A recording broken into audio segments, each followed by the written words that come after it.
Tank is by far the easiest, laziest, and perhaps most boring class. However, it is always one of the most important classes on a team.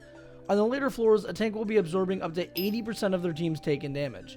In this video, I will go over the armor, weapons, and pets you'll need to successfully play in all 7 floors. The goal of my guides is to provide short and simple instructions to newer players. This means I don't go fully into depth about all the gear, so if you have any recommendations or tips, please feel free to leave a comment. And one last thing before I move on, I am currently 4 subscribers away from 500, so please take the time to leave a like and subscribe. Thank you to everyone who's supporting me. Anyways, let's get right into the video. Starting off in floor 1, you have a couple options for armor. You can either wear heavy or rotten, but really any set will do for now. You want to reforge your armor with either reinforced or heavy and continue to do so with all future armor pieces. That is, until you can afford giant. In that case, that will be your best bet.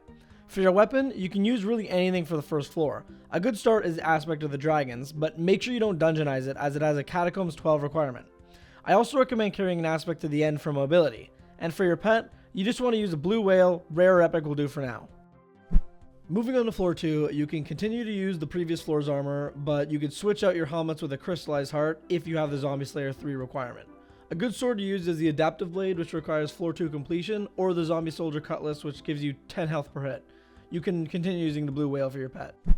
Moving on to floor 3, you'll want to start using adaptive armor as it provides great EHP. If you're not sure what that means, I've put a graphic on screen explaining it.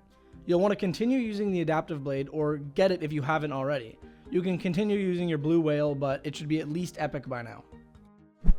Once you reach floor 4, you'll want to use dungeonized old dragon armor. For your weapon, you can either continue using the Adaptive Blade or get the floor 5 completion and use the Livid Dagger. At this point, I would recommend looking into upgrading your blue whale to legendary if you have the extra money. For floor 5, you can continue using old dragon armor, ensuring that it's dungeonized. For your weapon, either get the Livid Dagger or the Earth Shard, which provides a nice cooldown on your Seismic Wave ability. I also recommend getting the Flower of Truth, which has a floor 6 completion, as it's great for clearing. Another alternative is the Juju Short Bow, which, if you have the Ender Slayer requirement, is a great bow to have for clearing. At this point, you should have a legendary blue whale as your pet.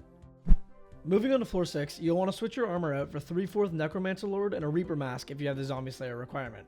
If not, all Necromancer Lord will do. You can continue using the weapons from the previous floor, or you could switch to Shadow Fury as your main sword.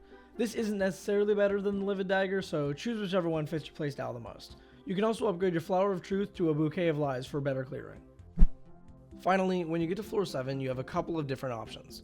3/4 Necromancer Lord and a Reaper Mask will suffice, but it is not recommended. You'll want to get 3/4 Golder armor as soon as possible, pairing it again with the Reaper Mask. As for your weapons, you'll want to change your Bouquet of Lies for a Soul Whip, as it does similar damage but requires no mana, and for your weapon, you can use an Astrea or Scylla.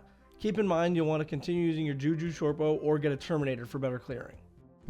Now, while progressing through the floors, you have a variety of pet items to choose from. Picking the right item will heavily depend on your playstyle. You can use the Crochet Tiger Plushie for bonus attack speed, the Spooky Cupcake for increased strength and speed, or either the Hardened Scales or Reinforced Scales for additional defense. When it comes to accessories, I suggest using the best belt you can get from the dojo, and a Vanquished Gas Cloak or a regular Gas Cloak if your money is tight. You'll want to look for life regen and vitality stats on both pieces. Unfortunately, there aren't many good options for necklaces or gloves, so a Gauntlet of Contagion and Molten Necklace will do just fine. The Gauntlet of Contagion is quite expensive, but there aren't really any alternatives, so you can use a Glowstone Gauntlet if you have the stats, but really anything will be fine until you can afford the Gauntlet of Contagion. Again, make sure everything has life regen and vitality stats if possible. That about wraps up everything you need to know on your journey through dungeons as a tank main. I hope you enjoyed the video or at least found it helpful in some way. If you have any suggestions, changes, or general advice, please leave a comment below, and please consider leaving a like and subscribing so I can continue to make guides like this. Thanks for watching, and I'll see you guys next time.